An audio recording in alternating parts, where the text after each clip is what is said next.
Hey, greetings, everybody. Keith here. Hoping everybody's having a good day, enjoying life, living life, loving life. We're talking about informed use of credit again tonight. We kind of touched on it yesterday with the congressional purpose, and we're going to go over that again tonight.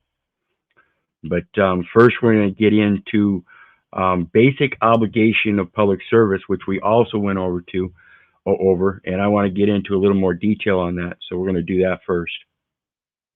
Panel link is down there for anybody who wants to join the panel. Feel free to join. And as we see, it's Title V of the Administrative Personnel, Office of Government Ethics, Standards of Ethical Conduct for Employees of the Executive Branch.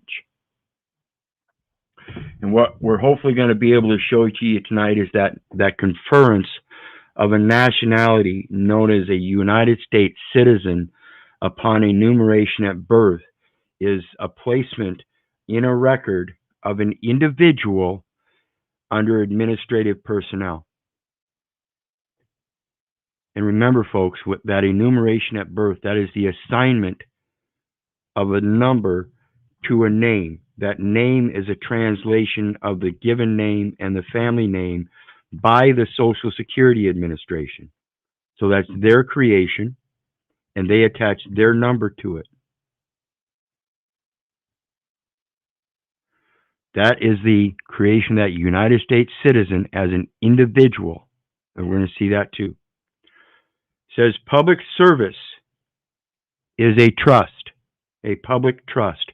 So whenever you see a service contract, again, I'm telling you, all contracts are of a public trust source, unless it's a private contract. So any kind of public service you get, whether it be a grocery store, mom and pops, a little United Way program, those are all public services, and they operate in a public trust. And in order to do so, each one of them must have a contract to do so. Each employee has a responsibility to the United States government and its citizens. And what I want to point out here very distinctly, that's naming three parties. Again, it's a trust. And they have an obligation to the party that granted them their powers, which is a grantor, and they are operating as a public servant in the public trust, and its citizens are the benefactors. It is the expression of a trust. The trust instrument is mentioned next, and it is their contract. Remember, it's a global postal trust services, and that has a constitution itself. The Constitution of the United States is a contract within that Constitution, also called a constitution. To place loyalty to the Constitution's laws and ethical principles above private gain. That's distinguishing no matter what your private elements are in that check that you receive. You are obligated to a superior source known as public trust in your public service, to ensure that every citizen can have complete confidence in the integrity of the federal government. Each employee shall respect and adhere to the principles of ethical conduct set forth in this action, as well as implementing standards contained in this part and in supplemental agency regulations. First, let's look at federal government. As I said, from 5 CFR 575.102, and I've quoted it many times. And you can see as I look at the screen here, let me do this. I'm not even going to look at the screen. I'm going to tell you verbatim. The federal government means all entities of the government of the United States, including the United States Postal Service and the Postal Regulatory Commission. That's government of the United States. The United States is a corporation. And so all entities of that corporate government entity itself are corporations as well.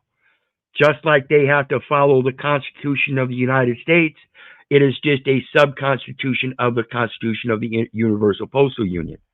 Those contracts under that federal government are such things as well.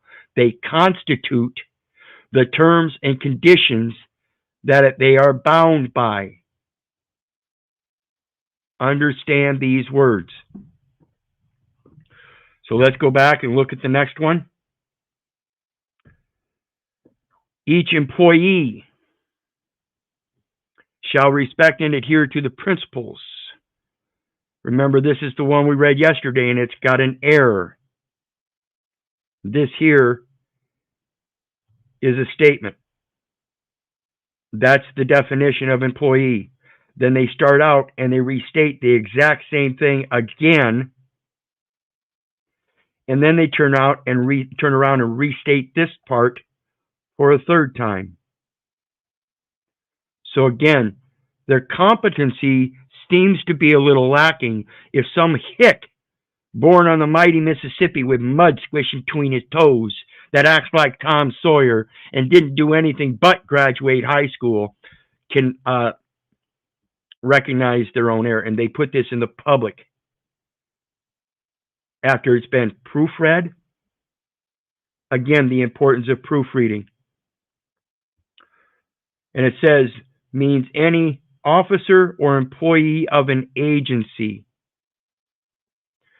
Remember that resident? No person shall reside within the zone except federal, state, or municipal officers or agents whose resident presence is deemed necessary by the board. So let's go back and look at states. We've seen this one before. It says state means a state, the District of Columbia, or any territory or possession of the United States. That's 18 U.S.C. 7, special maritime and territorial jurisdiction of the United States, meaning they have to have a contract that has obligations and other securities of the United States for funding those contracts. And Article 18 U.S. Code 9 is pursuant to vessels of the United States. And each state is a vessel of the United States, since they ceded their jurisdiction to the United States for that corporate veil.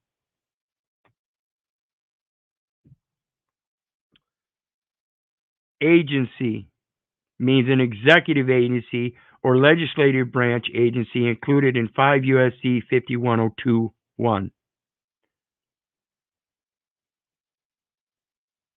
Let me pull that up.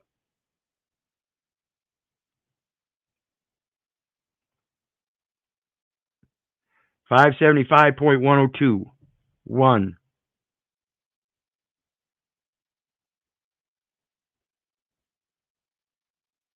Make sure that's correct.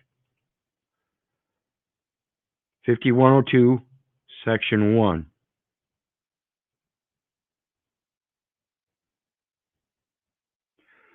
The first appointment, regardless of tenure, as an employee of the federal government, and this is according to a newly appointed enumeration at birth, wherein, like I said, you can check with the Social Security Administration by filing for disability, and then when they do the intake on you, asking for the accounting of that, and on that it should have MQC, Medicare Qualified, MQGE, and ask them what it stands for. It's Medicare Qualified Government Employee. So when you go in to apply for a disability, that record will show that they've been treating you all along as if though you're a Medicare Qualified Government Employee. And that's from the day you are born, unless you rebut it. An appointment of a former employee of a federal government following a break in federal government service of at least 90 days. An appointment of an,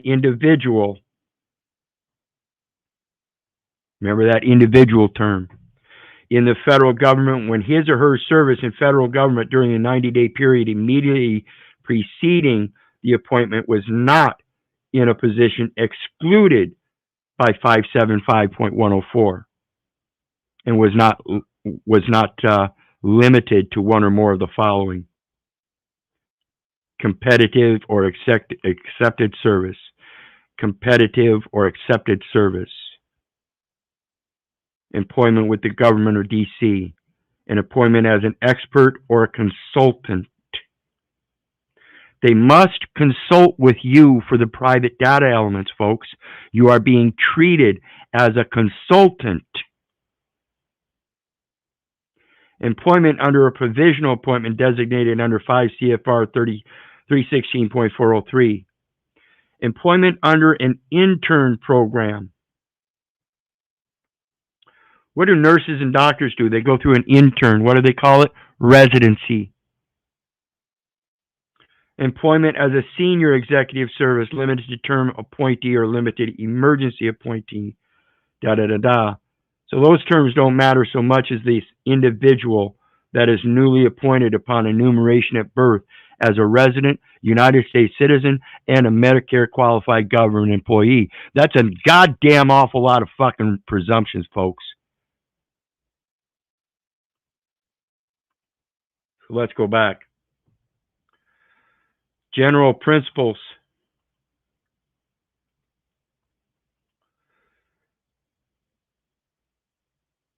Oops, where'd I go?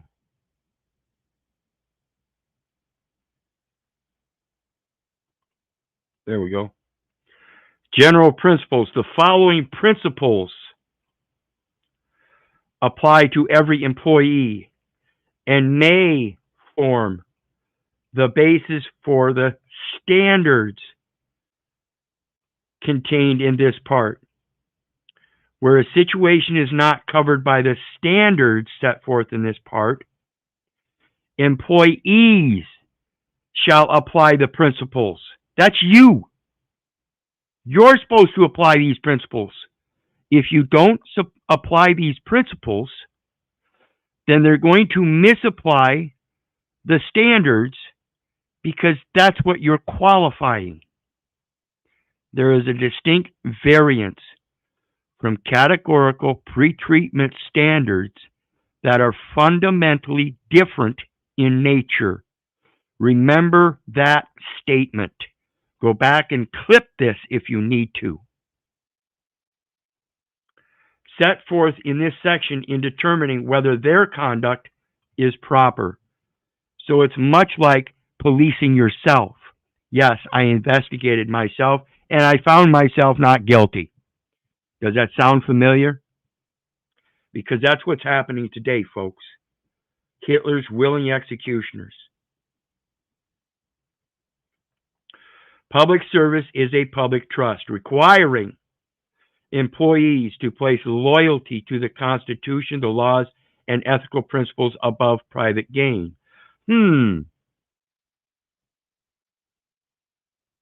Employees shall not hold financial interest that conflict with the conscientious performance of duty. I'm just doing my job is the very indication that they are violating this.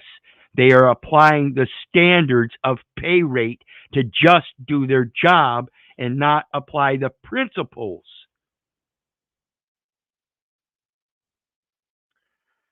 Employees shall not engage in financial transactions using non-public government information. If it's private, then it's non-government. Period. If it's government information, it's private or public, excuse me.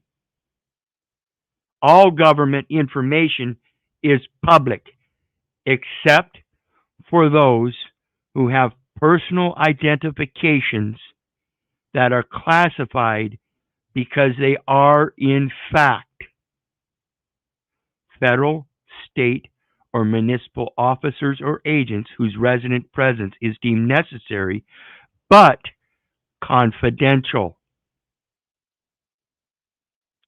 If it was non-public government information, as I said, private, then why are all of these public information centers exchanging all of those private data elements?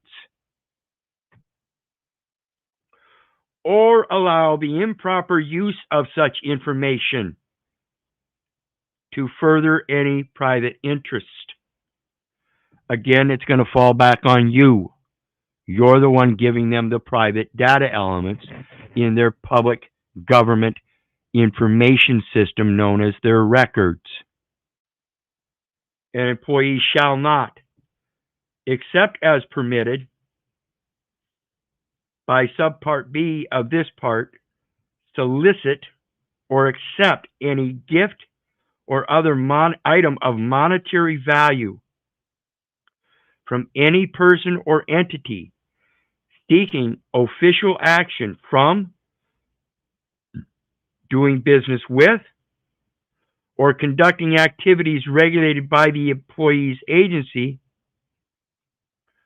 or whose interests may be substantially affected by the performance or non-performance of the employee's duties. Again,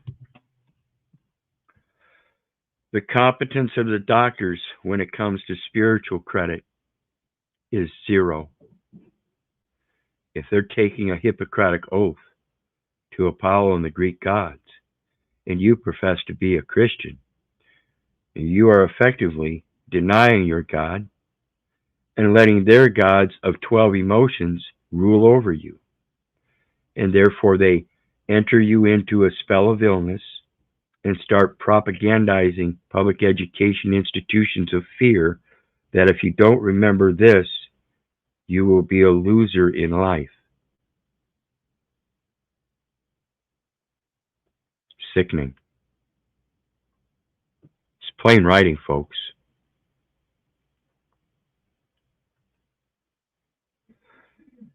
Employees shall put forth honest effort in the performance of their duties and not get caught up in their emotions. Employees shall not knowingly make unauthorized commitments or promises of any kind purporting to bind the government. That's the obligations of debts. That's a bind of the government. They're the ones obligated for all debts. And when these people believe that they have to do that paperwork the way they've always been doing it, because that's just their job, and it's binding the government in a debt, don't you get it?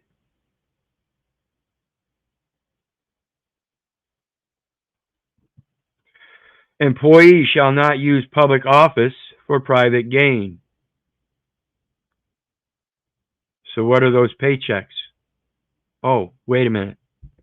That's not actually considered private gain, folks, because their estate, unless they've corrected it and have established their own private trust, proving that they can't be a government employee, and thus they can only be an outside contractor as a consultant giving information.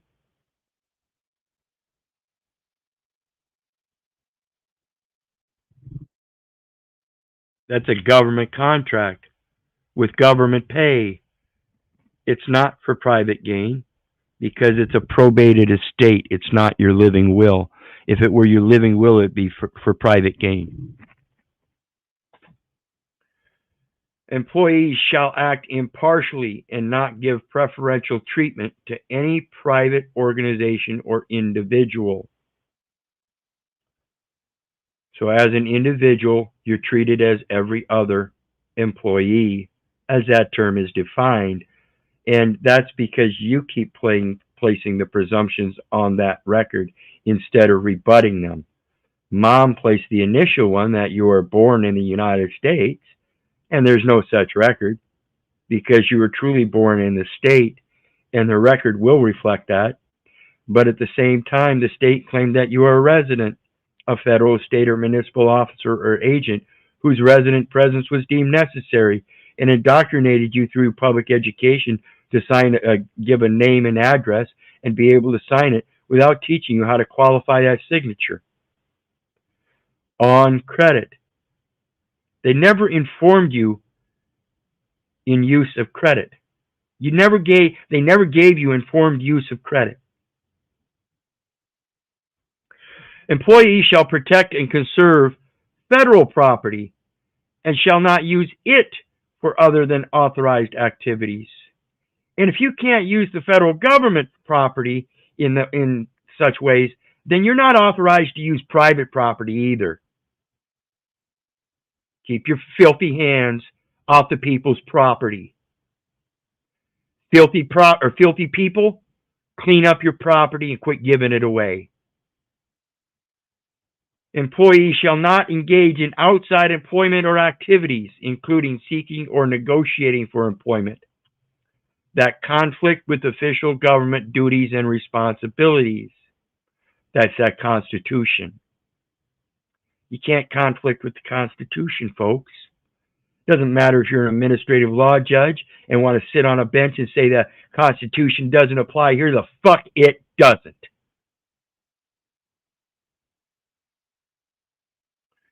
Employees shall disclose waste, fraud, abuse, and corruption to appropriate authorities. Again, American citizens would report that to American Citizen Services and the Department of State and the Attorney General and many others up and down the line. You're going to scream it at the top of the world, speaking boldly as you ought to.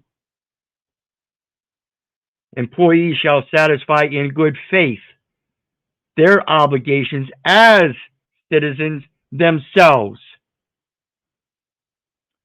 including all just financial obligations, especially those such as federal, state, or local taxes that are imposed by law. And that is the disposition or deposition that you take upon that citizenship, is the imposition of taxes, whether they be local, state, or federal. Federal, state, or municipal officers or agents. Don't you get it? Employees shall adhere to all laws and regulations that provide equal opportunity for all Americans. What happened to United States citizens? They cannot exclude you. 42 U.S. Code 2000D.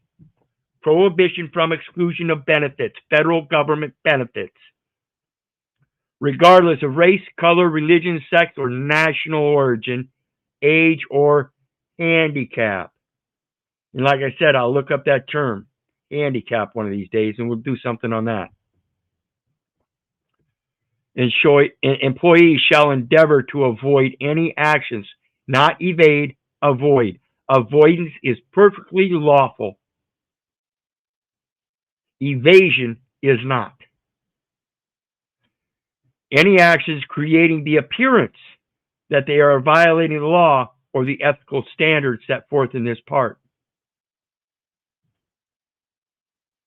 This is the importance of giving them notice. Hey, you're violating the ethical standards, which is a tort in law.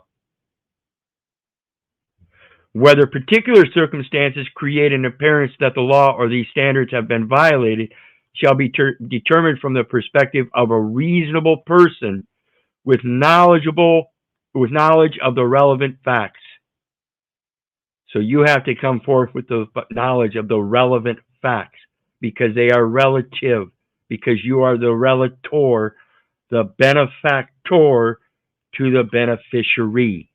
You are the next of kin, and it is relative. And it's only your knowledge that can fix that record. Only you can come out of the employee capacity in recognition that it is impossible or that you have not completed the qualifications to be such an employee.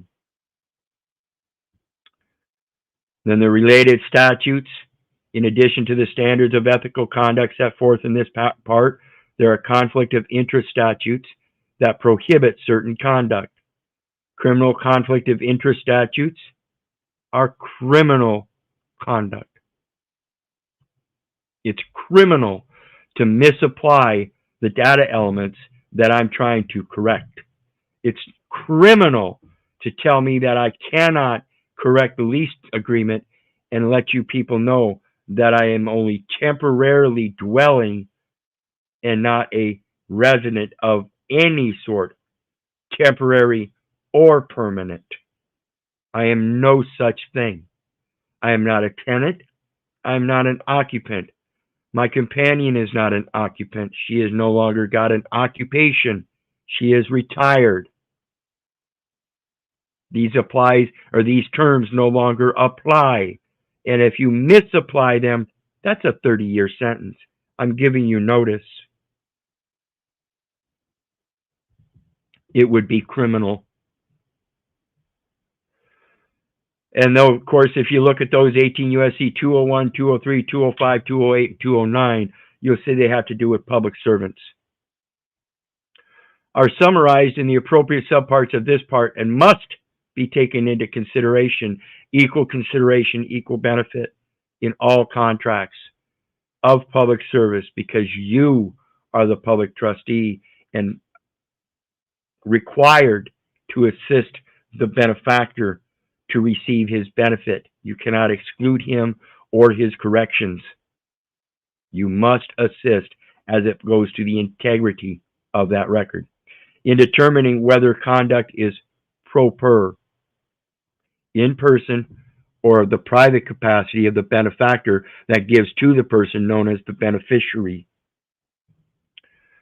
Citations to other generally applicable statutes relating to employee conduct are set forth in subpart 1, and employees are further cautioned that there may be additional statutory and regulatory restrictions applicable to them generally or as employees of their specific agencies or as employees of their specific agencies. Specific or general. And there is a special exception that prevents them from excluding us, and that is the title American. Because an employee is considered to be on notice of the requirements of any statute, an employee should not rely upon any description or synopsis of a statutory restriction, but should refer to the statute itself and obtain advice of an agency ethics official as needed. Agency ethics official refers to the designated agency ethics official or to the alternate designated agency ethics official referred to in 2638.202b of this chapter, and to any deputy ethics official described in 2638.204 of this chapter, who has been delegated authority to assist in carrying out the responsibilities of the designated agency ethics official. American Citizen Services.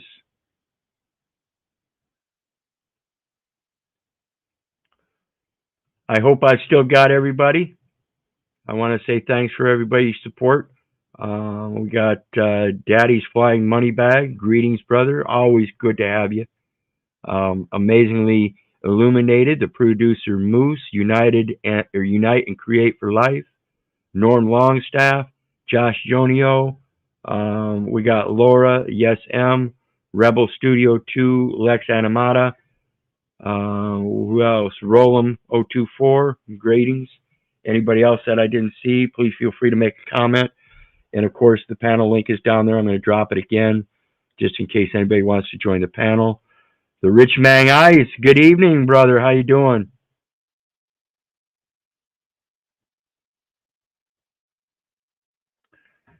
I always appreciate the information and your take on it, brother. I always appreciate your take too, man. I always appreciate it. A brother from Lawful Living, one of our other groups. And of course, there's PayPal link in the details section for anybody who wants to share some love. And let's get back at it. The next one is at 575.102 definitions, where again it says agency means an executive agency or a legislative branch agency included in 5 U.S.C. 5102A1, which we'll take a look at. Authorized agency official means the head of an agency. Okay? The head of an agency, or an official who is authorized to act for the head of the agency in the matter concerned. And if you remember, Rich Mang, in Lawful Living, we went over the issuance of going to the head of the agency, not an official who is authorized to act for the head. They are an actor, okay? They are not officially designated as the head of the agency, and so we cannot go to those folks in those administrative courts as heads of agency. And I'll show you why here after this set of definitions. One of my favorites, competencies, means the knowledge, skills, abilities, behaviors, and other characteristics and individual needs to perform the duties of a position. And again, it comes down to the words, folks. Employee has the meaning given in the term given that term in 5 U.S.C. 2105, except that the term also includes an employee described in 5 U.S.C. 2501 or 2105C for the purpose of determining whether an individual was an employee of the federal government during the 90-day period referred to in definition of newly appointed employee.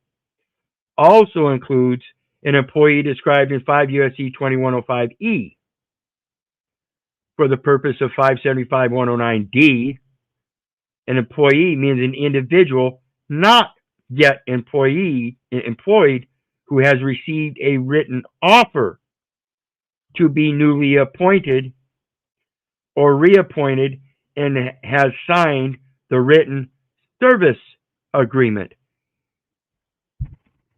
The SS5. That's a service agreement. Not a credit agreement. Someone forgot to amend the service agreement to a credit agreement. Or didn't know. Didn't have informed use of credit to tell them.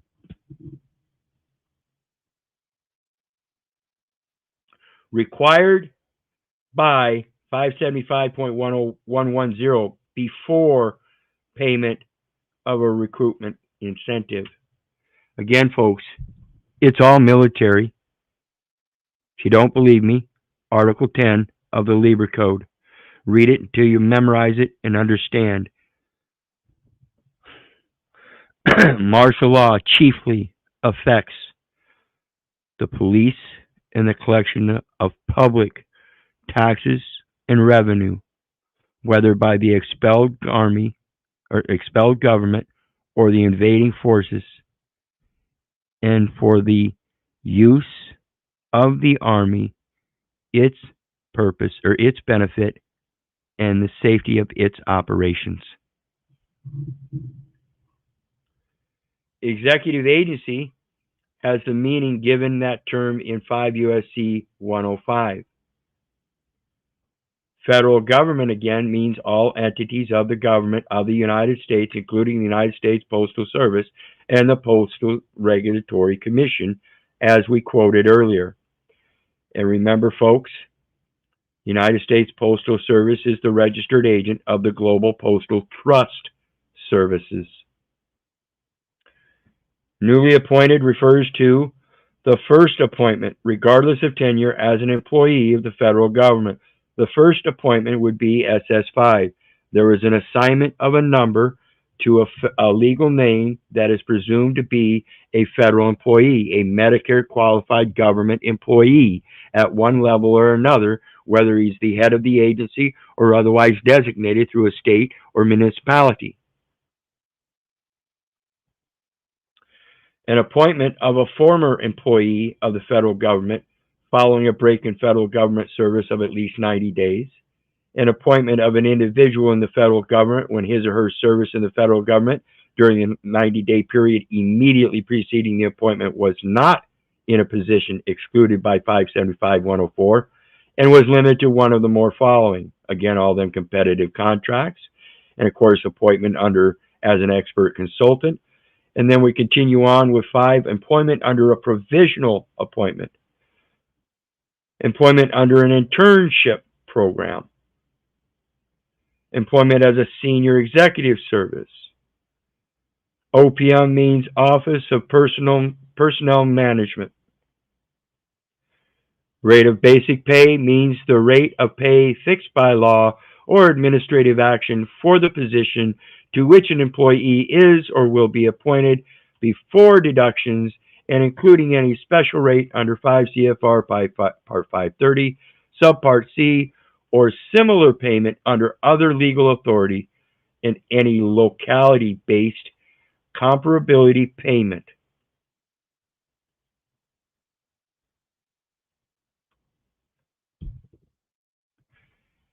Your ability to compare coffee beans, say, 1,843, and we'll say 44 coffee beans, and you can keep the change for each one being a portion, the full portion of $1 for that $1,843.72 bill. You can keep that other 28 cents worth of bean.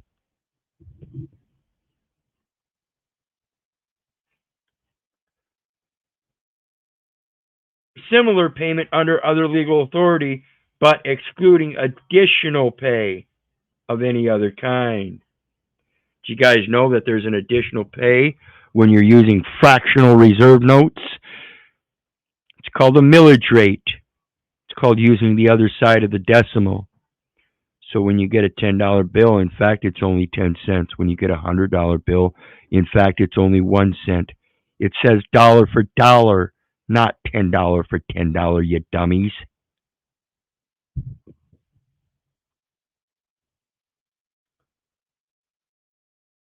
For example, a rate of basic pay does not include additional pay such as night shift differentials or environmental differentials. Service agreement means a written agreement between an agency and an employee, under which the employee agrees to a specified period of employment of not less than 6 months or more than 4 years with the agency in return for payment of a recruitment incentive.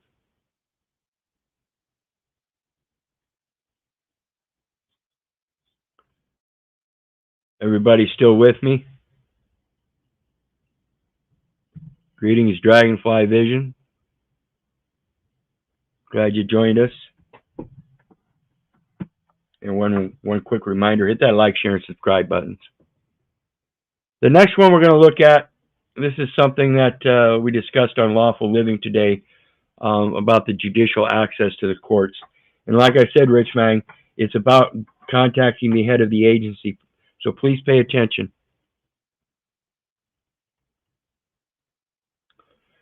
The Judicial Officer Department is a neutral, independent forum within the United States Postal Service, comprised of the judicial officer,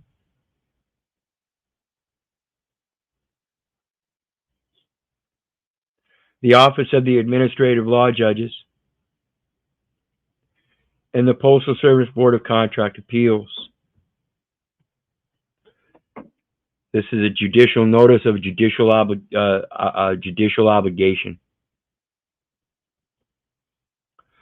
The Judicial Officer Electronic Filing System is where you can file a new case, ask to be added to an existing case. In those administrative courts, they're operating as a probate. You have no say in those courts, and they're not listening to you because you're not on the case.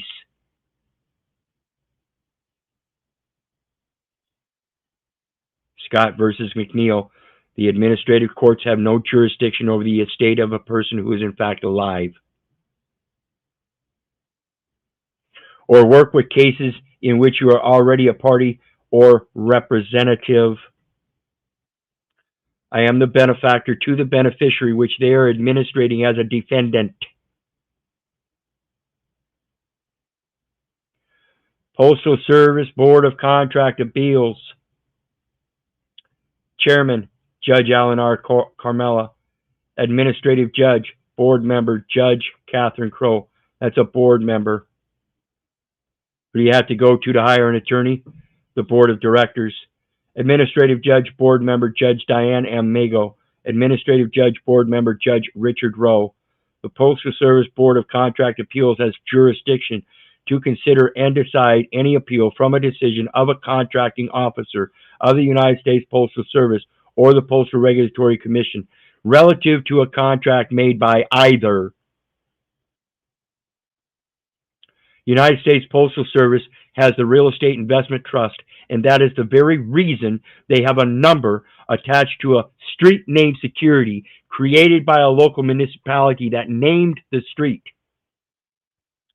They are investing in a real estate investment trust. In that, they have a contract with the municipality, and they are both misapplying the address because you are. Postal Service Board of Contract Appeals decisions. Decisions and non-presidential substantive orders. This is outside of case law. Case law is precedent. This is non-precedent. Substantive orders of the Postal Service Board of Contract Appeals and the board's rules of practice are available online. And you can click right here and open up rules of practice. This is not the rules of the administrative code. This is rules of the judicial practice, procedures.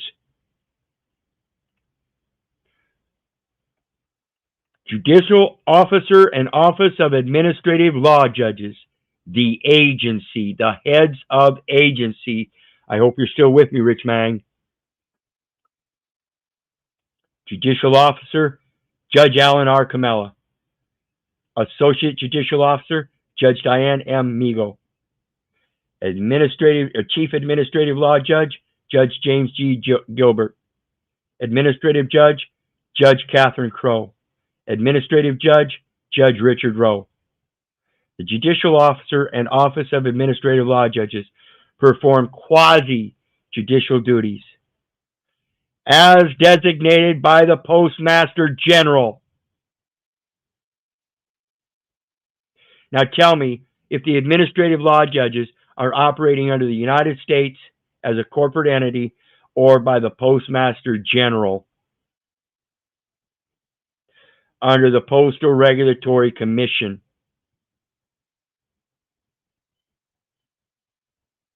Postmaster General and the Postal Regulatory Commission, those are the military terms. That's Admiralty. United States is maritime. Applicable statutes and regulations. The judicial officer is the agency for the purposes of Chapter 5 of Title 5. To the extent those functions are delegated to him by the Postmaster General. Decisions and non-presidential substantive orders of the Judicial Officer and Office of Administrative Law Judges, along with the applicable rules of practice, are available right here.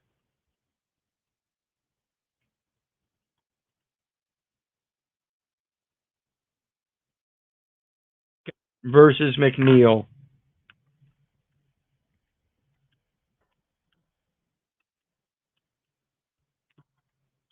Look that up and just tag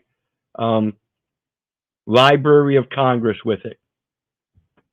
And that should pull up Scott versus McNeil, and you will see it reiterate that same phrase in like wording several times. Greetings, Russ. How you doing tonight? Greetings, brother. Good. Figured I'd jump and sit in for a little bit. Awesome. Always glad to have you. And again, folks, the link's down there for anybody else that wants to join. Let's get back to it. The next one, that 5 U.S. Code Chapter 5, Administrative Procedure. As we see here, this is Chapter 5, Administrative Procedure. And it's got the general provisions 500 through 504. Then they've got the administrative procedure 551 through 559.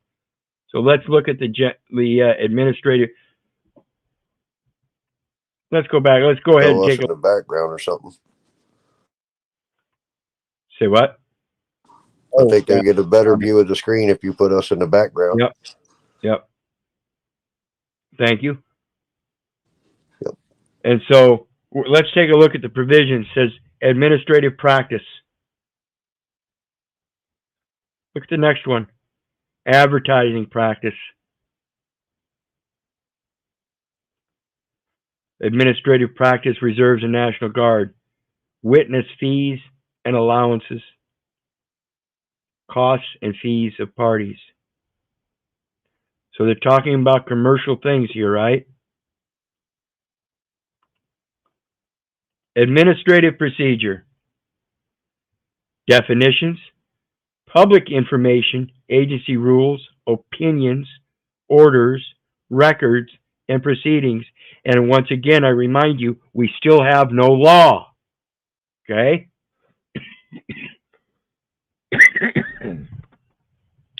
552A is the one we're going to look at here, because this is the records maintained on individuals. Now, this is a long section here, and I'm not going to sit here and read the whole section, but I am going to read a portion of it here at the beginning to get some concept over to you guys.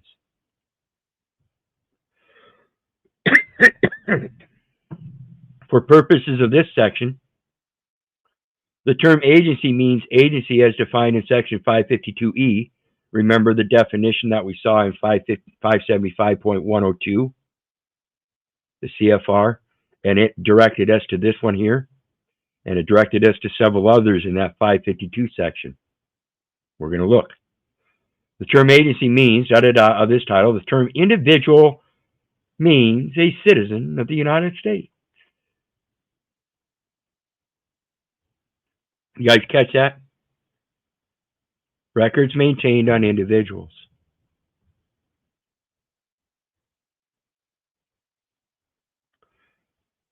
Means a citizen of the United States or an alien lawfully admitted for permanent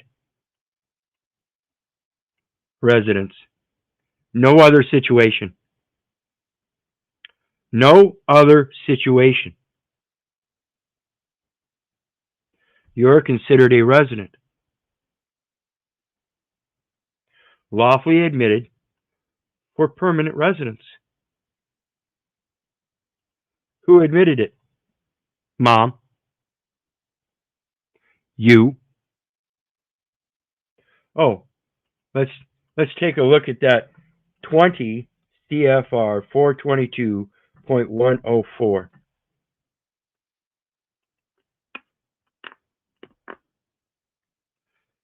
This is where we find that who can be assigned a Social Security number. We can assign you a Social Security number if you meet the evidence requirements.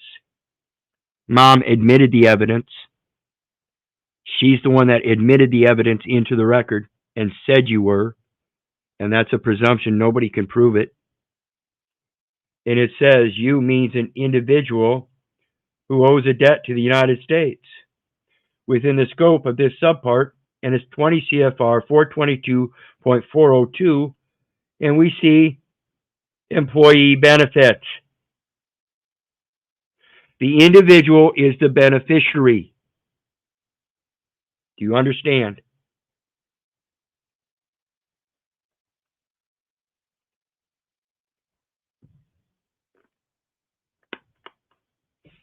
The term maintain includes maintain, collect, use, or disseminate. Quit giving it to them. Again, there are variances from categorical pretreatment standards that are fundamentally different in nature.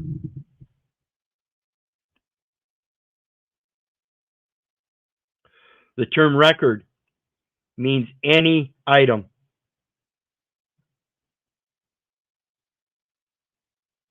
Pretty open. Pretty open. Collection or grouping of information about an individual that is maintained by an agency, including, but not limited to, his education, financial transactions, medical history, criminal or employment history, and that contains his name or the identifying number, symbol, or other identifying particular, as opposed to specific and general, assigned to the individual, such as a finger or voice print or photograph. Individual, oops, wrong one. What did I want to do? I wanted to, assigned, identify or other identifying particular assigned to the individual, such as a fingerprint, contains,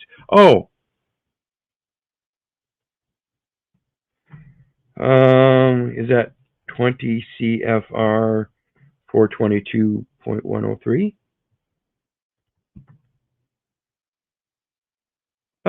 Yes it is. The one right before the previous one we just read in regards to employee benefits is the one that tells us the Social Security Administration maintains a record of the earnings reported for each individual assigned a Social Security number. The individual's name and Social Security number identify the record. It does not identify yourself. It identifies the record. You, Y-O-U, is plural, noting that there's at least two parties. The authorized representative giving an unambiguous signature on the instrument, an unambiguous authorized signature on the instrument, is therefore not liable for the person named in the instrument, because it's the instrument that is the debtor. It is the instrument that has the debt. It is the instrument that holds the debt. It also holds the credit. You just have to balance it. And you is defined in the United States Code as someone that owes a debt to the United States. Yeah, that's what I just showed him. Oh, I guess I must be taking a little 20 CFR 422.104. You click on that and there's going to have a highlighted you. So you click on the highlighted you and it tells you as an individual who owes a debt to the United States. The individual is created at enumeration at birth, saying that you're a Medicare qualified government employee deemed a resident necessary by the board because you were born in the United States and now you reside in the state. It's technically an outside salesman. So the term system of records means a group of any records under the control of an agency from which information is retrieved by the name of the individual or by some identifying number, symbol, or other identifying particular assigned to the individual. The system of records is the Health and Human Services record. That's the first record that it's docketed into, and it also includes that hospital where you were born and the county register where you were born. The term statistical record means a record in a system of records maintained for statistical research. You guys feel like you're in an experiment now? A medical experiment? Is that a violation of the first 10 points of the Nuremberg Code that says the voluntary consent of the uh, subject must be voluntary, or the consent of the human subject must be voluntary? Whatever it says, it must be consensual, voluntarily. The term statistical record means a record in a system of records maintained for statistical research, and that's the Bureau of Vital Statistics, and that is the state's vital statistics jurisdiction that is created on that graph that we viewed here not too long ago. Let me pull that up for people that aren't familiar with it.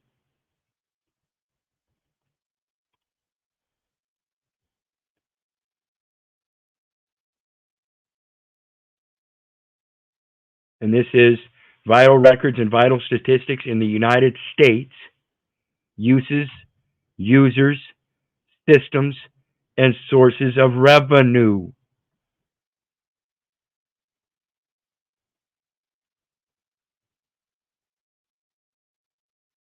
Vital records and vital statistics in the states, or in the United States, da da da da, current birth registration process for a,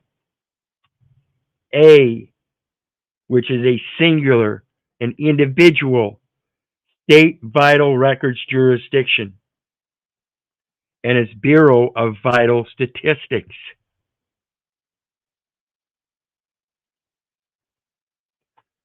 So again, or reporting purposes only, and not used in whole or in part in making any determination about an identifiable individual, except as provided by Section 8 of Title 13. That's the census.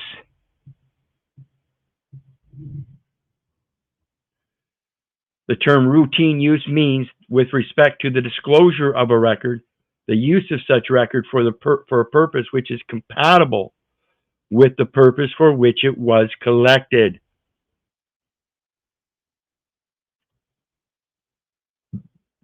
Statistical and reporting purposes.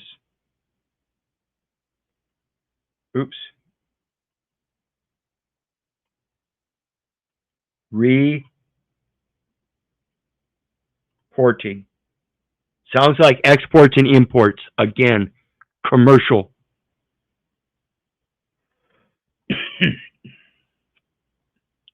The term matching program means any computerized comparison of two or more automated systems of records or a system of records with non-federal records for the purpose of establishing or verifying the eligibility of or continuing compliance with statutory and regulatory requirements by applicants for, recipients, or beneficiaries of, participants in, or providers of services with respect to cash or in-kind assistance or payments under federal benefit programs, or recouping, such as in coupons, payments, or delinquent debts under such federal benefit programs. Again, 42 U.S. Code 2000D.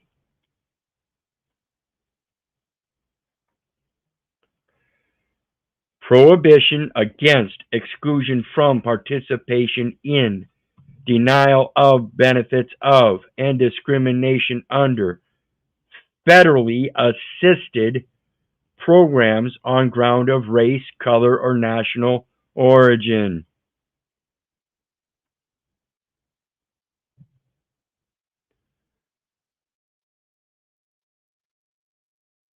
Anytime, all glory goes to him. Greetings, everybody.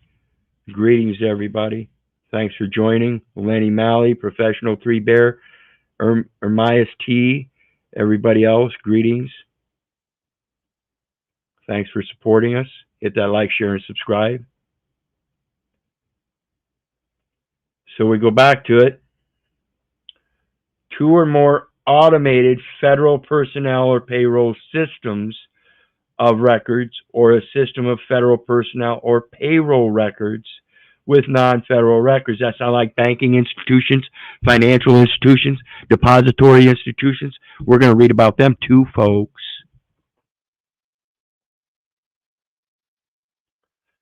Let's see, what else? Is there anything else I wanted to do? I think that was the end of that. So, Like I said, there's so what do you think, Keith? If there was a head to the snake locally, that would be the holder of that SS-16, wouldn't it? Who filed that? yes, Who is that individual? that's that military commissioner. That's, didn't you The say it was master the sheriff? commissioner? Yeah, master commissioner. Yeah. That's the guy that's working with the birth clerk and the county registrar. So that's the human He's the one that's trafficker right there in the heart of the communities. right, but they don't In the know it. heart of it. Right, but they don't know it. Again, they've never taken down the time to study this stuff like I have. Very few people have, Well, and I guarantee you, there's one in general that's got no excuse because I've been calling. So I've tried to communicate with the one there in Carrollton, and they have a lot of control there, obviously. right. Yeah, Lenny Malley, they give you a birth certificate. What does a ship do when it docks? It comes into berth. Yeah, that's that United States vessel, 18 U.S.C. 8, or excuse me, 9, under 18 U.S.C. 8, obligations and other securities of the United States, in under 18 U.S.C. 7, in special maritime territorial transactions. That's that master commissioner. He's got to commission it as a vessel of the United States for tax purposes under the special maritime territorial jurisdiction so that it can fall within the lines of the obligation and other security of the United States. That's all it is. It's a commercial venue. What do you think the chances are that most of those in that position are of the opposite sex? Yeah, I'm sure there's many, and I really don't care for that, but Yeah. it goes to Leviticus 25 verse 44. Let me pull that up for everybody.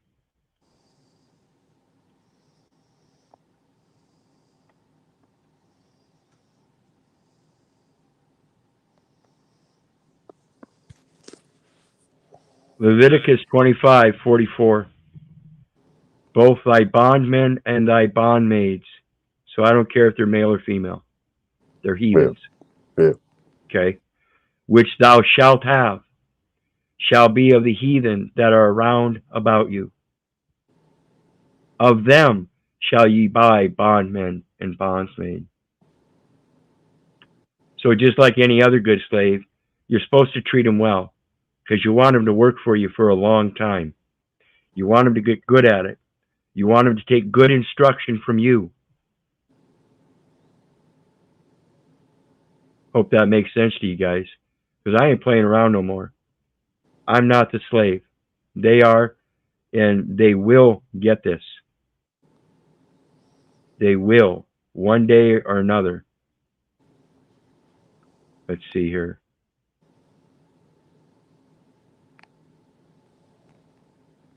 Looking. Yeah, I don't think there was much else in here I wanted to look at. I got to cruise it just to be sure. Criminal penalties. Any officer or employee of an agency who, by virtue of his employment or official position, has possession of or access to agency records which contain individually identifiable information, the disclosure of which is prohibited by this section or by rules or regulations established thereunder, or who knowing. Say what? You're not sharing the screen. My apologies. Thank you. And who, knowing that disclosure of the specific material is so prohibited, willfully discloses the material in any manner to any person or any agency not entitled to receive it shall be guilty of a misdemeanor and fined not more than $5,000. That's your small claims court for if they ask me for ID. Okay? Understand, folks. If they ask me for ID, I don't have any. Well, what's your name? Well, I don't have one of those either. You're looking for a name and a number of an individual, right? Or at least a name of an individual. Well, yeah, I'm looking for your name.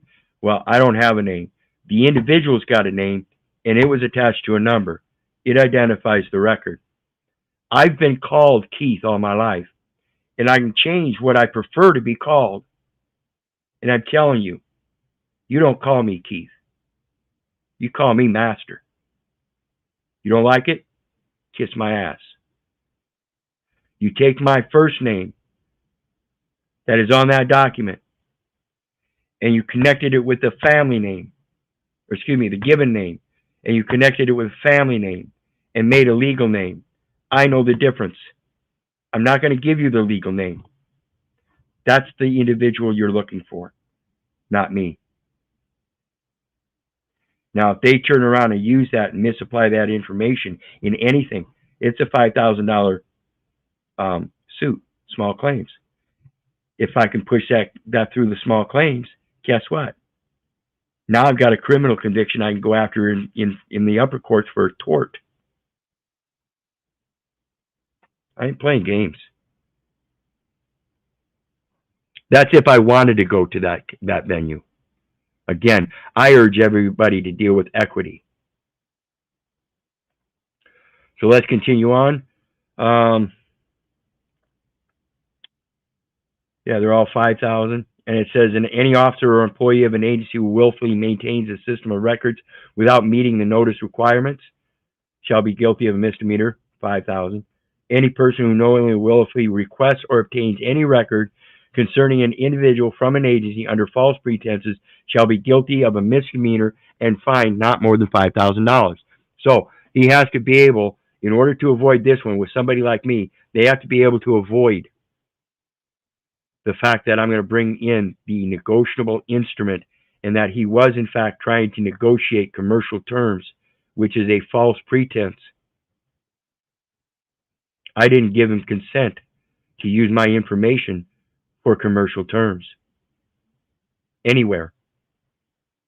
And every last one of these operate in commerce, not private. Got some general exemptions,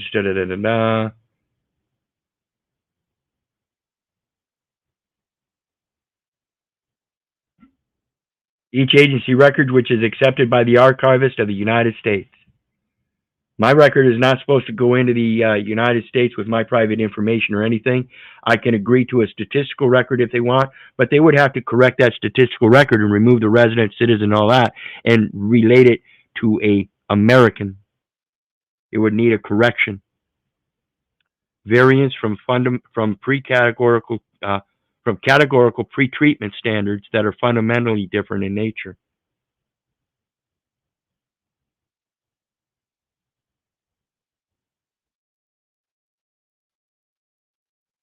Okay. Yeah, I'm pretty sure there's nothing else. Well, let's take a look at the effect of other laws. No agency shall rely on any exemption contained in Section 552 of this title to withhold from an individual any record which is otherwise accessible to such individual under the provisions of this section. Well, again, like we've mentioned before, they're required to assist us and we can ask them anything in that record. Anything.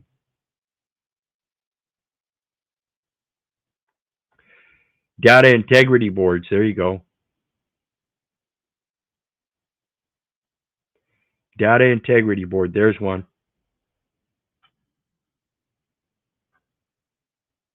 Each agency conducting or participating in matching programs shall establish a data integrity board to oversee and coordinate among the various components of such agency. That goes to the ethical standards board too. Data integrity is the ethics of making sure that the records integrity is upheld.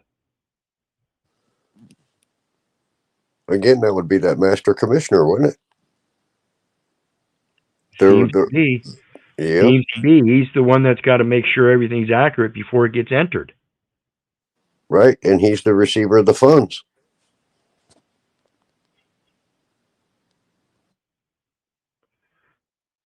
Management and budget responsibilities. The director of the Office of Management and Budget shall develop and, after notice and opportunity for public comment. See, they're telling you, you have the ability to comment. You don't need to vote, folks. Just give them public comments and let them know where the record is wrong or needs to be adjusted. Applicability to Bureau of Consumer Financial Protection. Now, Bureau of Vital Statistics, again, is regulated by the Department of Commerce, and that is the purpose for which those records are created, along with the experiment and reporting. And that is what the reporting is. It's a commercial practice. Imports and exports. So let's look at the next one. 5 CFR 5.1, Civil Service Regulations.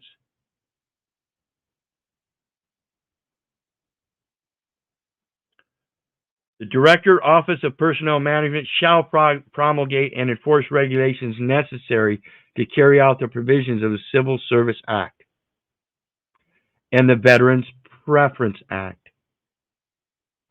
So you got Civil Service Act and you got Veterans Preference Act. One is talking about civil servants. The other one is talking about selective service. As reenacted in Title V, United States Code, the Civil Service rules and all other statutes and executive orders imposing responsibilities on the office.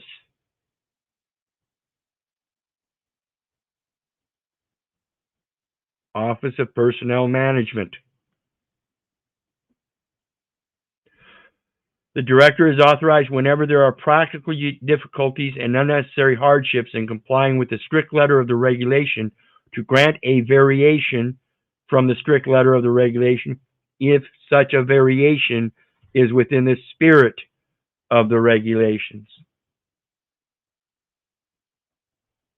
And the efficiency of the government and the integrity of the competitive service are protected and promoted. Whenever a variation is granted, the director shall note the official record to show the particular practical difficulty or hardship involved, what is permitted in place of what is required by regulations, the circumstances which protect or promote the efficiency of the government and the integrity of the competitive service, and a statement limiting the application of the variation to the continuation of conditions which gave rise to it. In other words, it's going to be an individual limitation. We can get the hardships resolved and make remedy for me, but that remedy can't be carried on to somebody else. Okay?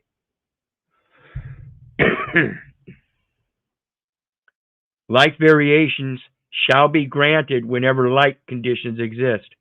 So I can help you with your grant by creating your variation if you have the same like conditions. This is the purpose of coming together and resolving our own issues. All such decisions and information concerning variations noted in the official record shall be published promptly in a federal personnel manual letter or bulletin and in the director's next annual report. This is why we need to come forth as Americans.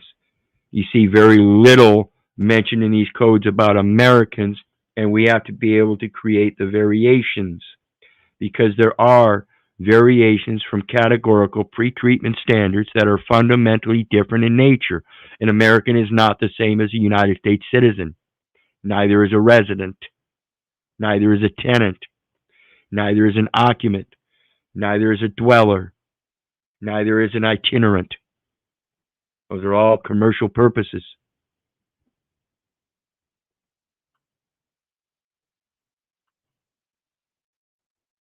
The next one I've got set up is 12 U.S. Code 1813. I wanted to talk to you about this real quick because this is the definition of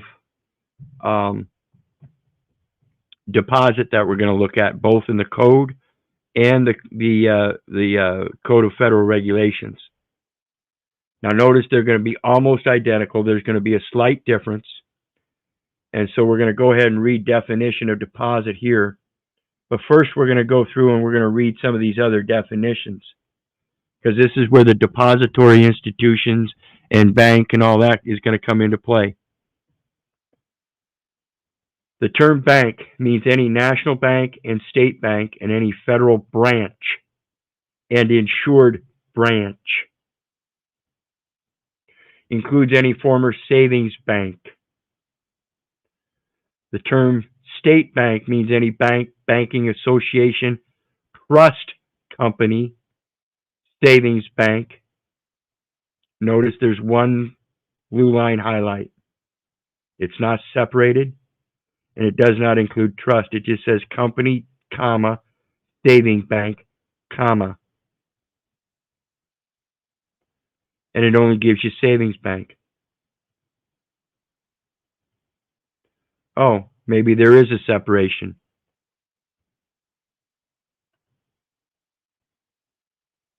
Yeah, I don't see it, but generally you can see a separation there. Industrial bank or similar depository institution. So a bank is a depository institution which the board of directors finds to be operating substantially in the same manner as an industrial bank or other banking institution which is engaged in the business of receiving deposits other than trust funds as defined in this section. So we go down, we see deposit. It says deposit means 12 U.S.C. 1813 L. So we'll see that in section L down below.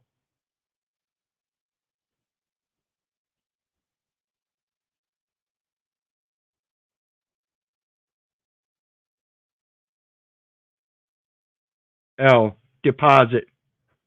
The unpaid balance of money or its equivalent received or held by a bank or savings association in the usual course of business and for which it is given or is obligated to give credit, either conditionally or unconditionally, to a commercial, checking, savings, time, or thrift account, or which is evidenced by its certificate of deposit, thrift certificate, investment certificate, certificate of indebtedness, or other similar name, or a check or draft drawn against a deposit account and certified by the bank or savings association, or a letter of credit or traveler's check on which the bank or savings association is primarily liable. Remember, folks, I said there's contracts out there already, and they have a primary liability. They're passing on a liability to you as a secondary obligor, and you're accepting it. You have to fix that. That's the problem. You're taking on an obligation, and you're not supposed to.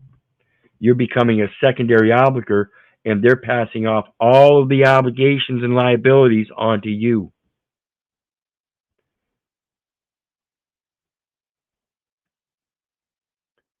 Provided that without limiting the generality of the term money or its equivalent, any such account or instrument must be regarded as evidencing the receipt of the equivalent of money when credited or issued in exchange for checks or drafts or for a promissory note upon which the person obtaining any such credit or instrument is primarily or secondarily liable. Now you know why you have to qualify that signature. They are taking and placing the liability on you by placing the qualification that they are the beneficiary of the rights, titles, and interest in the property because you took on the primary liability, when actually you're only a secondary obligor. You gave them an obligor number, or a number that they could change to an obligor after you signed, and that gave them the rights, titles, and interest of using any number that is relative to it, including a conversion, or for a charge against a deposit account, or in settlement of checks, drafts, or other instruments, negotiable instruments, forward to such bank or savings association for collection. Okay, so let's take a look at the next definition of deposit from the CFR, which is 12 CFR 204.2, and it says almost the same thing in a lot shorter. It says the unpaid balance of money or its equivalent received or held by a depository institution. Wait a minute.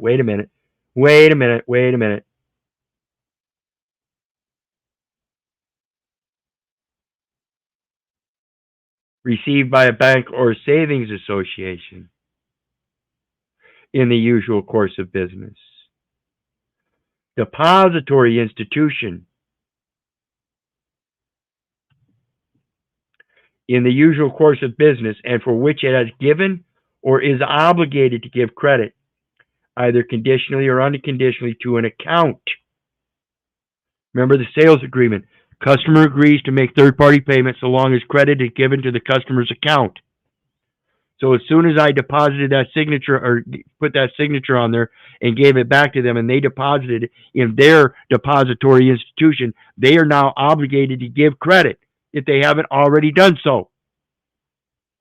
It fulfilled the terms of the contract, including interest credited, or which is evidenced by an instrument on which the depository institution is primarily liable. It's their record, and they have to provide for the integrity.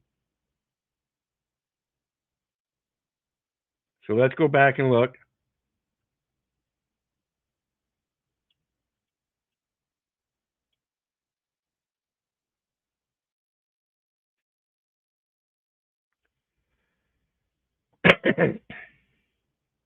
Is engaged in the business of receiving deposits other than trust funds as defined in this section, and is incorporated under the laws of any state, which means you have to be incorporated under the laws of the United States, or which is operating under the Code of Law for District of Columbia, including any cooperative bank or other unincorporated bank, the deposits of which were insured by the corporation on the day before August 9th, 1989.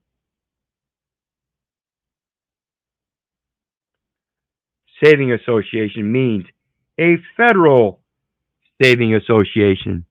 No way around it, folks. They can't escape the federal government. The federal government is the only access, and it's all administrating the banking affairs of the individuals under the administration of the common law courts. Any state savings association, any corporation other than a bank that the board of directors and the comptroller of currency jointly determined to be operating in substantially the same manner as a savings association. And I don't as long see as what you're reading on the screen, Keith. There you go. And so by acting in a similar fashion as a banker, thinking you know how to bank, and you take everything to a banker and you put it in their deposit accounts, their depository institution, but you don't qualify it right because you're not a banker and you don't know how to bank. Banking is the passing or reporting of information. Nothing more, nothing less. In so doing, they are making a commercial profit off of that information. That is where the money comes from, folks. Federal Savings Association means any federal savings association or federal savings bank. State Savings Association means any building and loan association, saving and loan association, or homestead association. Any cooperative bank, other than a cooperative bank, which is a state bank, which is organized and operating according to the laws of the state, as defined in subsection A3, in which it is chartered or organized. Definitions relating to depository institutions. Term depository institution means any bank or savings association. So they're synonymous. So even though we saw a difference in the definitions of 12 U.S.C. 1813 and 12 CFR 204.2, they actually mean the same thing. Insured depository institution means any bank or savings association, the deposits of which are insured by the corporation, pursuant to this chapter.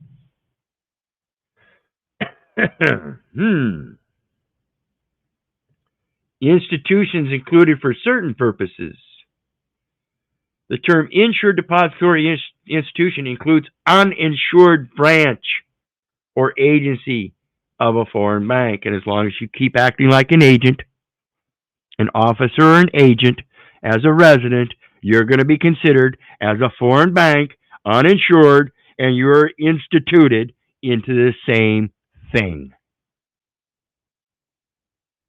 You guys see that? Or a commercial lending company owned or controlled by a foreign bank.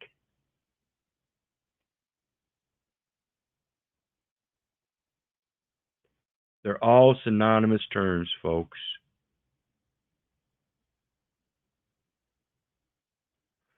Remember, 5 CFR, what was it? 575.102.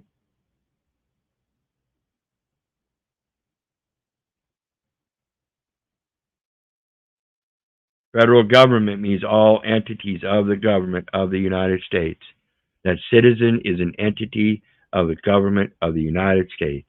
And as long as you keep professing it the way you are without qualifying it and bringing the interest of the United States into the picture, you're going to be caught up in all of the drama and all of the obligations, all of the liabilities, and you already know you have a responsibility of educating yourself. Ain't no one else going to do it.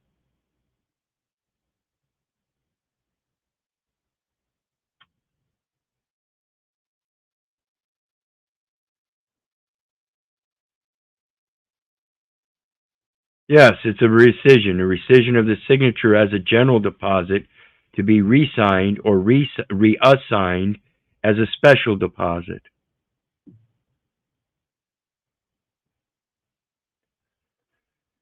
So let's see, what else? The next one I've got is 12 U.S.C. 614, Organization Certificate, Acknowledgement, Forwarding to, Filing, and Approval by Board of Governors of the Federal Reserve System, Permit to do business. Body corporate. Name. Deal. Corporate succession. Contracts. Suits. Directors. Officers. Employees. Bylaws.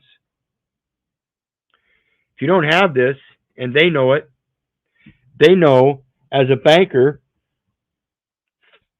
that you're not a Federal Reserve agent nor incorporated to handle those instruments, and therefore by when a banker gives you those instruments, you are committing a crime.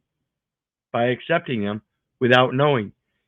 And the banker has plausible deniability because he's just doing his job and he didn't know.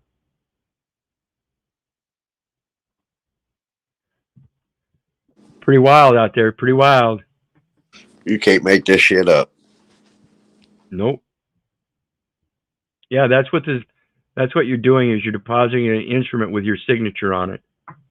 That's a deposit. You're depositioning it. So let's go to the next one. One we spoke about the other night. 15 U.S.C. 1601, Congressional Findings and Declaration of Purpose, and 15 U.S. Code. 15 U.S. Code relates to trust. How do we know 15 U.S. Code relates to trust? Because when we look up 15 U.S.C. 1, oops.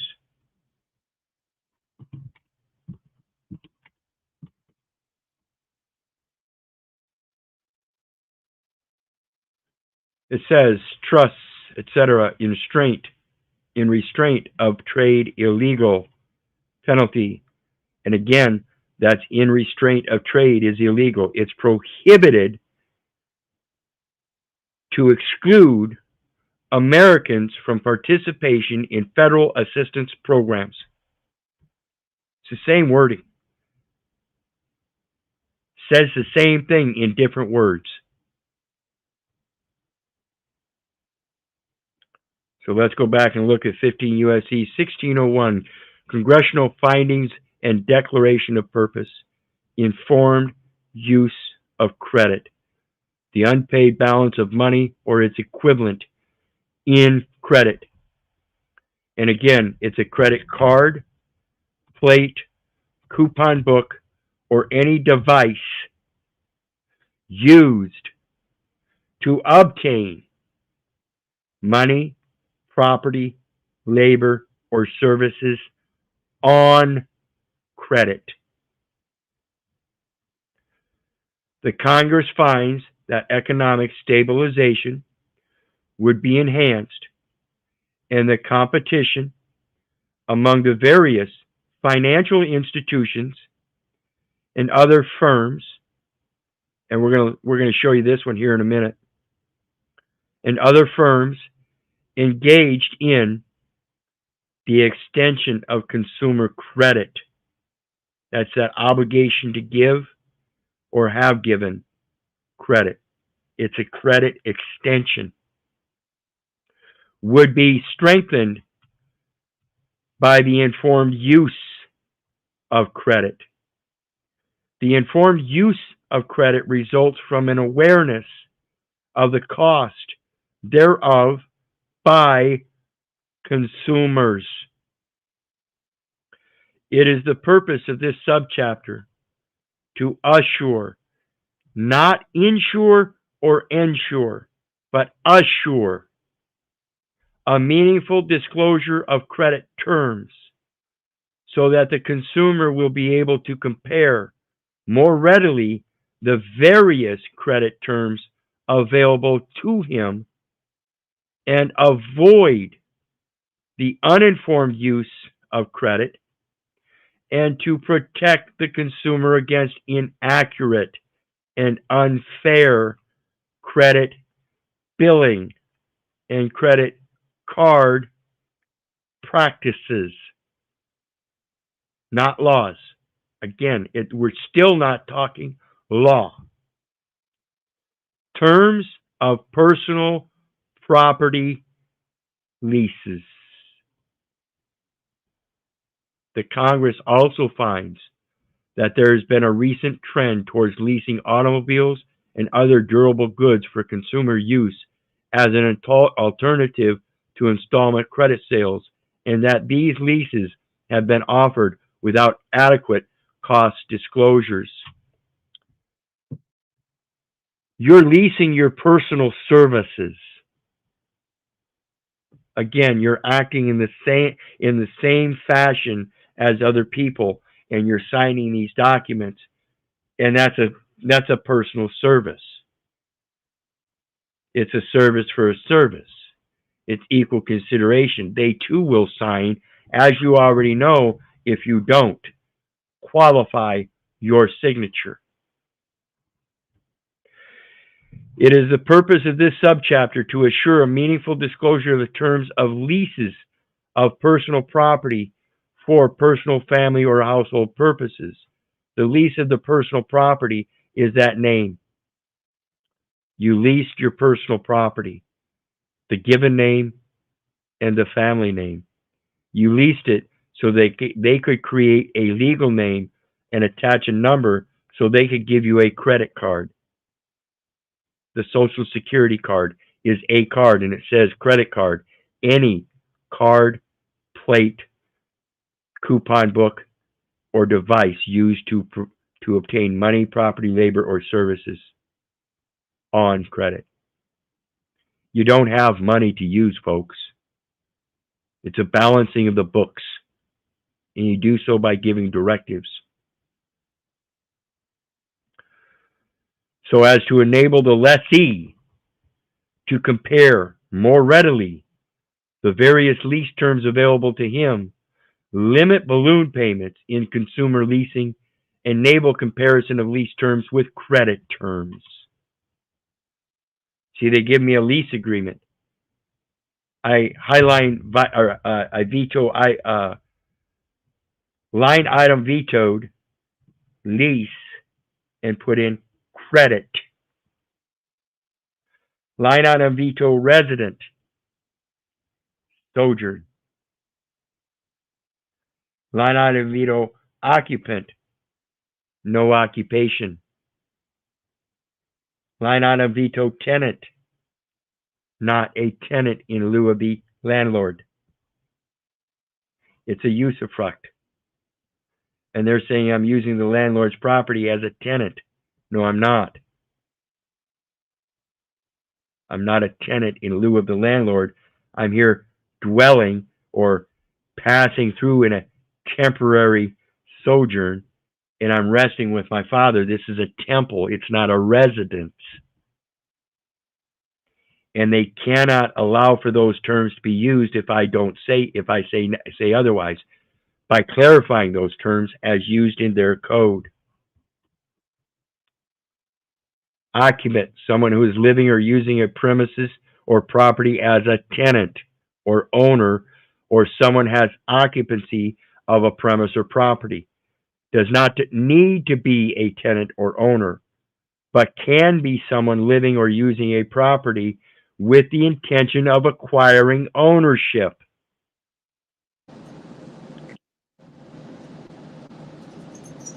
Tenant, a person or entity. Share screen. Yeah, no, I'm not on it. This is actually terms that I'm bringing up for lease, and I just thought I'd mention it. But it's just a matter of fixing the terms in those agreements.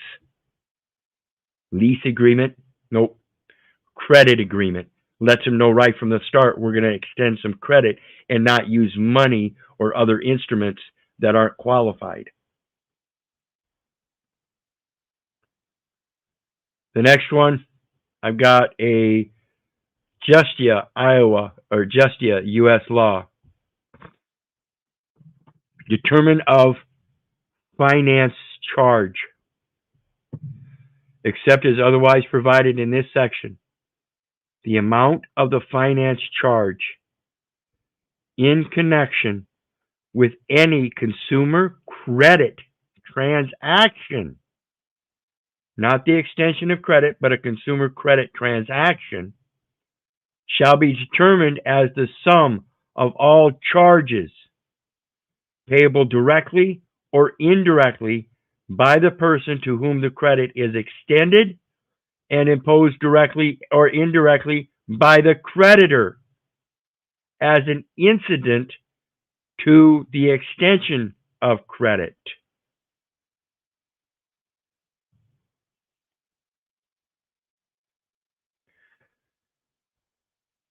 The finance charge does not include charges of a type payable in a comparable cash transaction. Nope. Does not include charges of a type payable in a comparable cash transaction. That's all that paper that everybody calls money. It's cash, right? It's not money. And Hey, it's not credit. Examples of charges which are included in finance charge include any of the following types of charges which are applicable. Interest. The United States has an interest on the obligation of a debt. Time price differential and any amount payable under a point, discount, or other system or additional charges. Service or carrying charge. That's service charge. Examples of charges which are included in the finance charge are service or carrying charges. Go back and listen to the terms we just read. It spoke about both of those, service and carrying. Carrying an obligation. Loan, fees, loan fee, finder's fee, or similar charge. Fee for an investigation or credit report. Premium or other charge for any guarantee or insurance protecting the creditor against the obligor's default or other credit loss. Do you get that, folks? Premium. You pay an insurance premium, don't you? What's your insurance premium? That's your monthly payment, and you pay it every fucking month.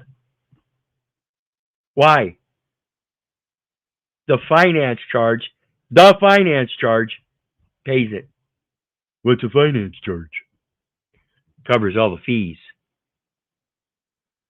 Life, accident, or health insurance premiums included in finance charge. Charges or premiums for credit, life, accident, or health insurance.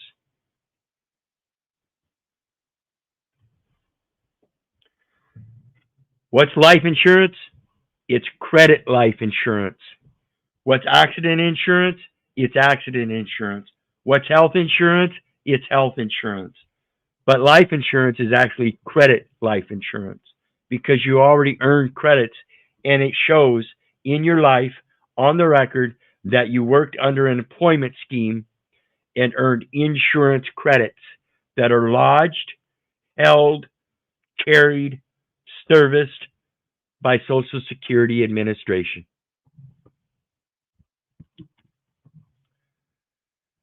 Written in connection with any consumer credit transaction shall be included in the finance charges unless. Did mom have a credit transaction when she went to the hospital and registered to give birth for inpatient hospital services while she was carrying her baby and was in labor and then discharged the legacy heir from her waters, but turned around and gave it a name, a legal name? The coverage of the debtor by the insurance is not a factor in the approval by the creditor of the extension of credit. And this fact clearly disclosed in writing to the person applying for or obtaining the extension of credit. And in order to obtain the insurance in connection with the extension of credit, the person to whom the credit is extended must give specific, affirmative, written indication of his desire to do so after written disclosure to him of the cost thereof. In order to obtain the insurance in connection with the extension of credit, the person to whom the credit is extended must give specific affirmative written indication of his desire to do so after written disclosure of him of the cost thereof. So remember the sales agreement?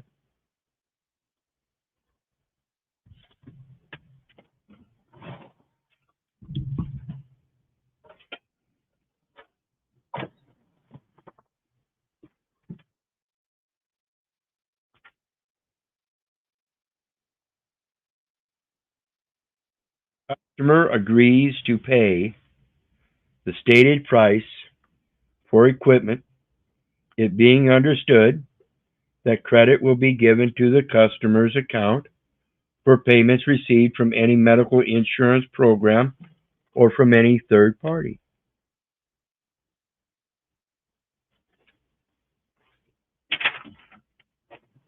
Guess what? I'm both the creditor, consumer, customer, third party.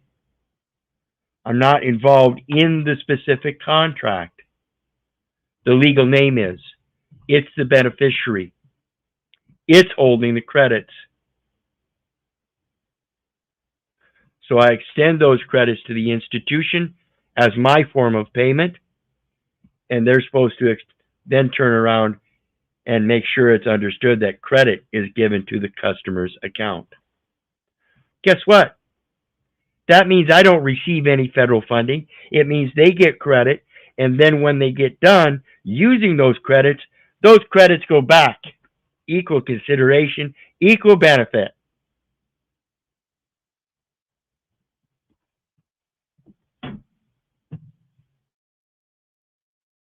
Agree. Everything going on in court is about creditor-debtor relations via contract, nothing else. Form AO 430, and this is one thing I'm going to assure you.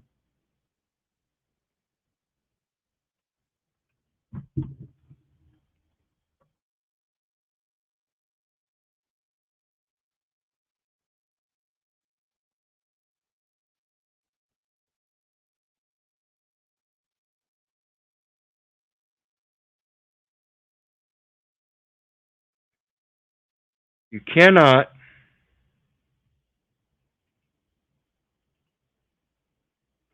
dismiss it.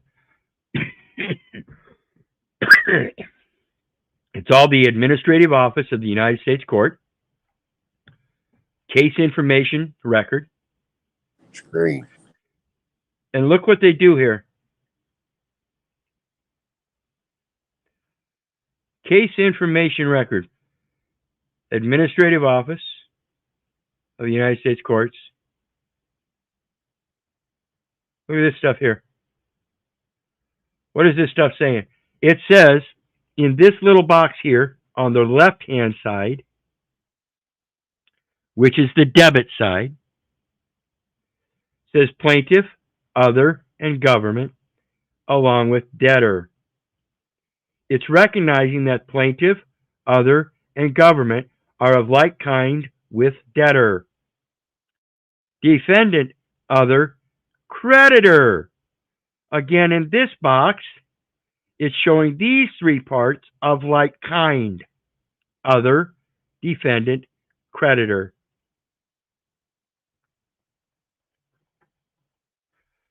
Benefactor,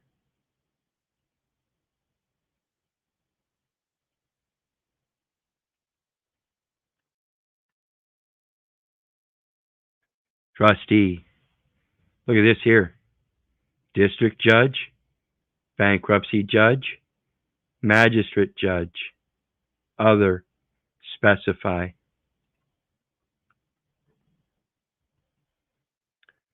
Chancellor. Type of proceeding, equity. While remembering that they have an obligation to assist Americans.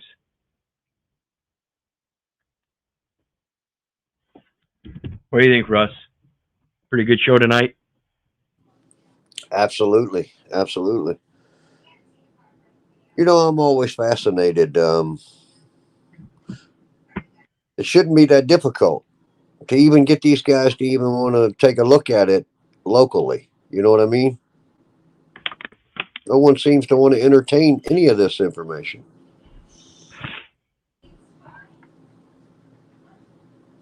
Well, and I got to say, Harry Nutt, again,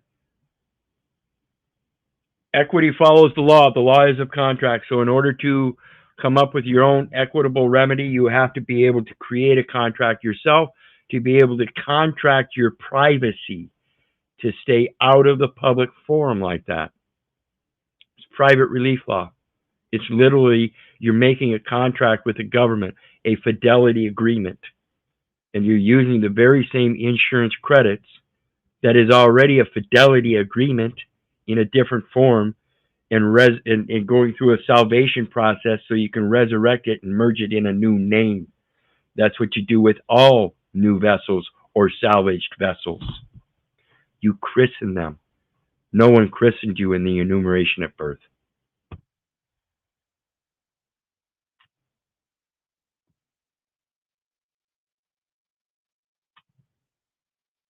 Sounds odd, doesn't it? But that's exactly the way it works in my discernment. As my research has showed me, you got to be able to walk in and show them you know how to contract by learning the terms and conditions of the contract so you can literally change them yourself to provide the remedy of the very variances that they need to be informed of. Variances for variances from categorical pretreatment standards that are fundamentally different in nature. So think about that stuff. And if you've got anything else to say before we head out, Russ, please do so. Yeah, no, I mean, most of it, I just try to look for ways to simplify how to move through all of this. You know what I mean? To just totally simplify things. And I think if we've been taught that we're U.S. citizens and residents and all these terms, and if we can get rid of that and just realize we're Americans and only go off of that with equity in communications with these people moving forward, it would be some major change.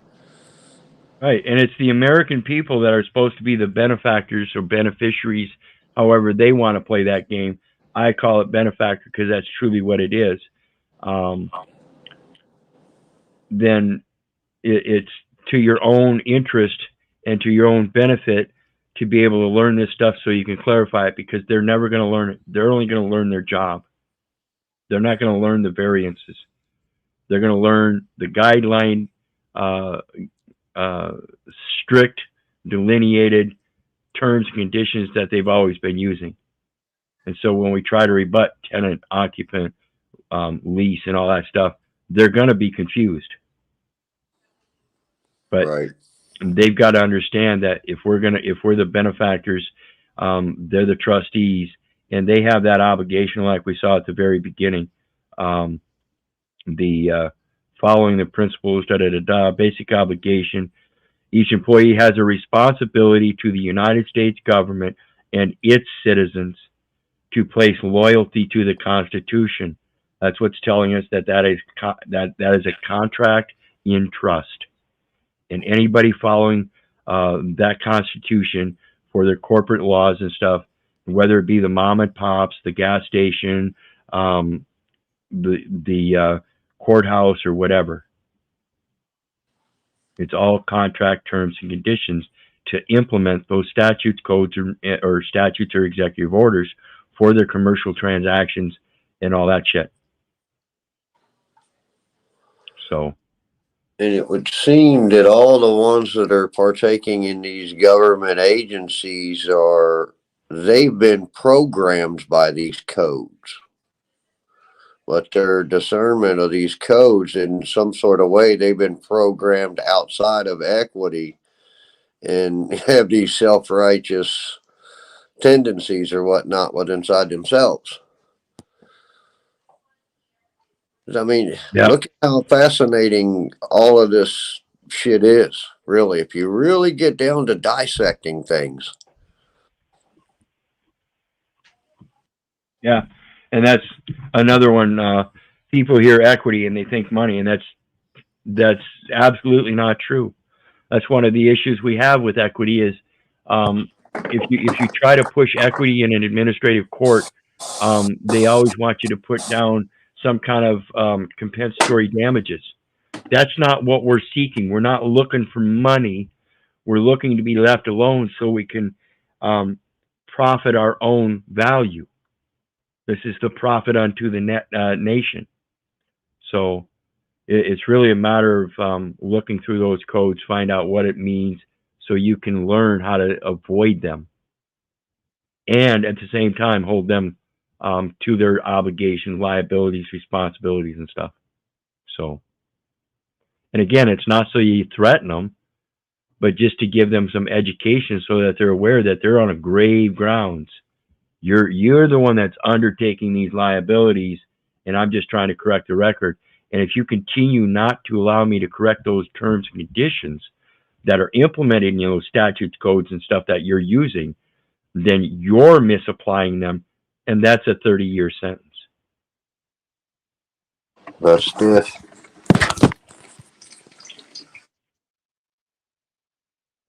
Yep, another one, Harry Nut. Real equity is a jurisdiction of compelled performance. We're not trying to threaten them. We're just compelling them to do what they ought to do, because if they don't, they might be held liable by their the head of the agency for their not following the designated powers as appropriately. So, and with that, we're out. You know, one more thing before we go. What I've seen, you know, in that researching those master commissioners, they're actually above the sheriffs and all. I mean, the whole deal. They're, Yeah. I mean, they've got the whole game. Yeah, well, everything's got to Locally. be commissioned. Everything's got to be commissioned. That's that Fifth Amendment, where they can't take your property without military necessity, and they got to compensate you for it. So they pretty much run the sheriff's office, the county, and the city. Well, let's take a look at Article 10 of the Labor Code. That's what I was talking about earlier. And Article 10 of the Labor Code tells us that martial law affects chiefly the police and collection of public revenue and taxes, whether imposed by the expelled government or by the invader, and refers mainly to the support and efficiency of the Army, its safety, and the safety of its operations. I'm telling you, look at that flag in the courtroom. It is a military flag of martial courts. Absolutely. All right. With that, we are done. You got anything else? No, I think I'm good. I'll end with the same thing as always. Be the change you wish to see, people. Awesome. Many blessings, and much love, Keith. It's a pleasure. Absolutely. You too, brother. And with that, guys, you know me. I love you. I don't give a rat's ass whether you love me back or not. And that's to say, I don't care if you hate me. So may God bless you, and have a good night.